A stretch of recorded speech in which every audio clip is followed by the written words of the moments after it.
नमस्कार दोस्तों। आज हम कालिदास के जीवन परिचय से संबंधित साहित्य का अध्ययन करेंगे।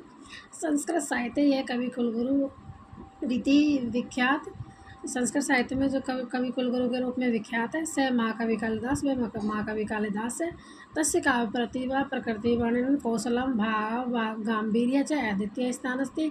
उनका काव्य प्रतिभा प्रकृति वर्णन का कौशल और भाव गांभीर्य में अद्वितीय स्थान है। कालिदास ने केवल कवि आसीत अपितु नाटककार भी आसीत। कालिदास ने केवल कवि थे अपितु नाटककार भी थे। तस्य रचनासु भारतीय संस्कृति धर्मस्य प्रकृते मानव भावनानां च अत्यंत मनोहर चित्रण दर्शते। उनकी रचनाओं में भारतीय संस्कृति धर्म और प्रकृति और मानव भावनाओं का अत्यंत मनोहर चित्रण दिखाई देता है। अब उनके जन्म स्थान के बारे में पढ़ते हैं। कालिदासस्य जन्म काले निश्चित रूपेण ने गायते किंतु बहवः विद्वांस मन्यते यत् स गुप्त काले चतुर्थ पंचम शताब्दी समय आसीत्।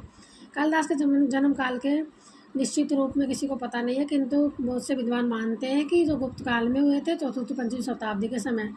केचन तम उज्जैनिया जातम इति मन्यते। कुछ लोग उनको उज्जैनी का मानते हैं। उज्जैनी नगरी तस्य काव्य से विशेष रूप में वर्णिता अस्ति। उज्जैनी नगरी का वर्णन उनके काव्यों में विशेष रूप से किया गया। अतः तत्र विशेष संबंध आसीत इति अनुमान, इसलिए उनका विशेष संबंध उज्जैनी से माना जाता है।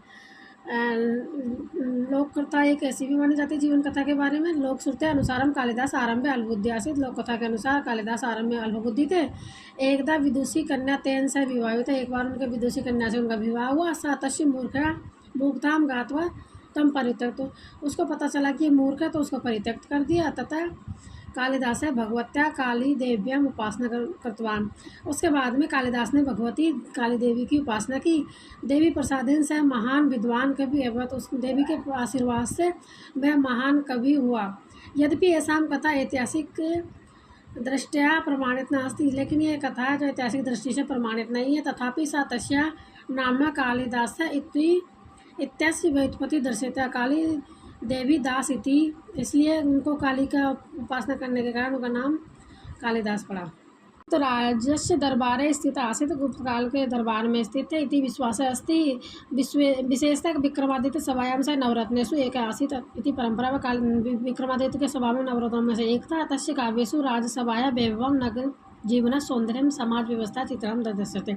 उनके काव्यों में राजसभा का वैभव नगरीय जीवन का सौंदर्य और समाज की व्यवस्था का चित्रण किया गया। कालिदास की प्रमुख रचनाएं। कालिदास काव्य रचना अत्यंत प्रसिद्ध सन्ति। ता मुख्यतः 3 विभागेषु विभक्ता सन्ति।